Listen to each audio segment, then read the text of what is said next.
Flux. Now Guglielmi wants to win this race. He doesn't really care about the championship. It doesn't affect him directly. But Ian Flux is a very formidable adversary when he's fired up. And fired up is certainly what Ian Flux is now.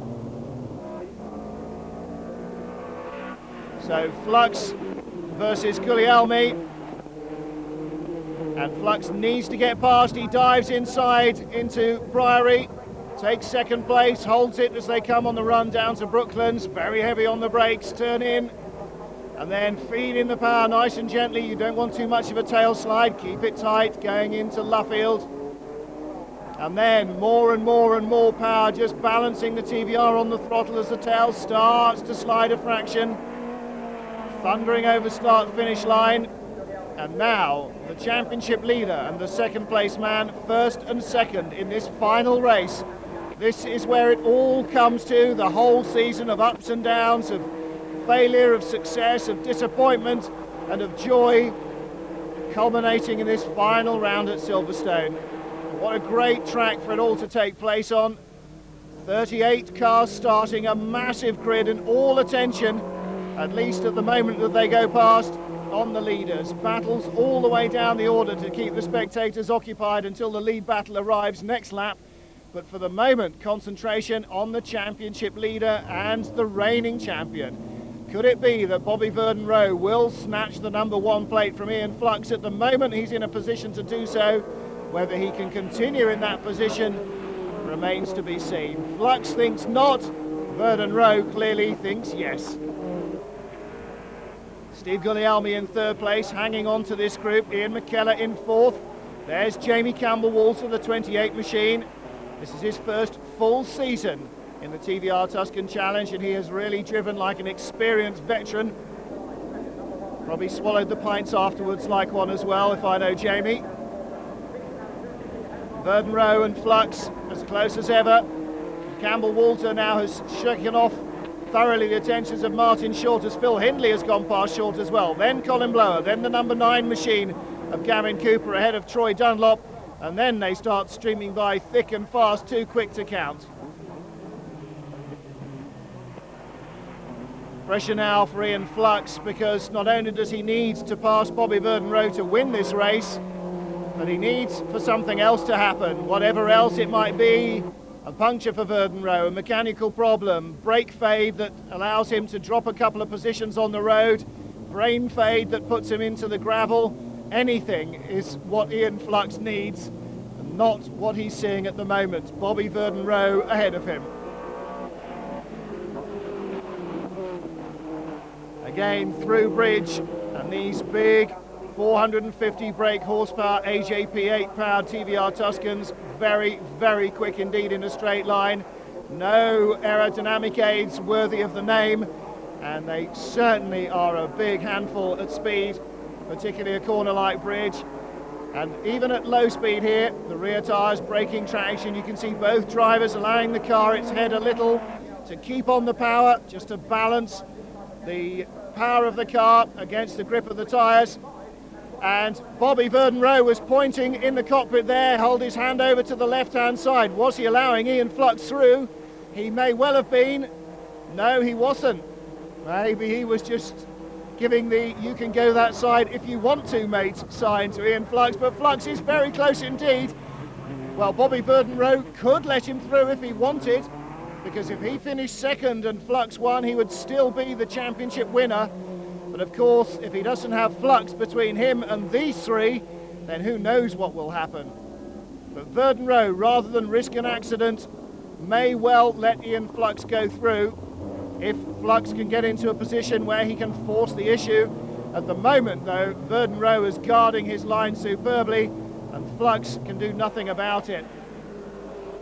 The three black and yellow cars behind change place. Steve Guglielmi down to fourth, Ian McKellar up to third, and it looks as though Jamie Campbell-Walter was making a move, even as Ian Flux makes a move on Bobby Verdon-Roe. Verdon-Roe holds him off. Flux dives down the inside. This time he's got the lead. Bobby Verdon-Roe won't dispute it there. He may try and come back at him under power onto start-finish line and under braking into Copse, but it's not necessary. If he sits where he is, right on Ian Flux's back bumper, then to Flux's great frustration, he will still win the championship. Behind, Campbell Walter tries again to pass Guglielmi. Again, no dice. Jamie still in 5th, Steve still in 4th. Now, what sort of a tactical race is Bobby Verdenroe going to drive from this stage? Because he's got Ian McKellar behind him. If he falls behind all these 3 chasing cars and Flux still wins the race, then Verdenroe loses the series. Ian McKellar could go past. That wouldn't be a disaster. Steve Guglielmi or Jamie Campbell Walter could go past, and Flux would still not be the champion. But if all 3 of them pass Verdenroe, then Fluxy wins it. So now what does Bobby do? Because Verdenroe is being caught by McKellar, and with McKellar come the 2 behind him. Bobby Verdenroe right with Ian Flux, less than a car length in it, and again Jamie Campbell Walter had a look down the inside of Steve Guglielmi, and again at Priory it was not on. It's not on at Brooklands. He looks to the inside at Luffield. The speed these guys are going through the corners there, you wonder where they find the time to look for a gap. This time he pulls out a little early, and Guglielmi sees him coming. There was no way of overtaking there, but Guglielmi points to the inside over his head, and sure enough, Jamie Campbell Walter needs no second bidding. Past he goes. So Campbell Walter up into 4th, Guglielmi down to 5th. Guglielmi from his great start. Oh, 65 in trouble, that's Bob Langley. RW, as his friends like to call him. And Steve Cole being passed as well. Oh dear, no, Steve Cole rotates in sympathy. They're all going off. Well, let's hope they get themselves sorted out at Ireland before the leaders arrive again. 55 Mark Preston taking his time to get restarted. Always found the engine again, off he goes. Back among the leaders, there's Flux. 2nd place is Ian McKellar. 3rd though, Jamie Campbell Walter. He's just past Bobby Verdenroe. Past him into Priory. 26, Tim Hood rotates in amongst the rest of the pack.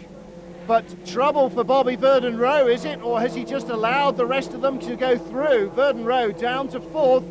That's as low as he dare go and still be in a championship winning position. So Ian Flux leads, Ian McKellar 2nd. Jamie Campbell Walter 3rd. Bobby Verdenroe in 4th place.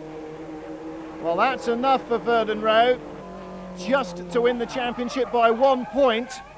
22, Ed Sharp cooks his goose completely there as he comes out of Ireland. Just a light tap on the barriers.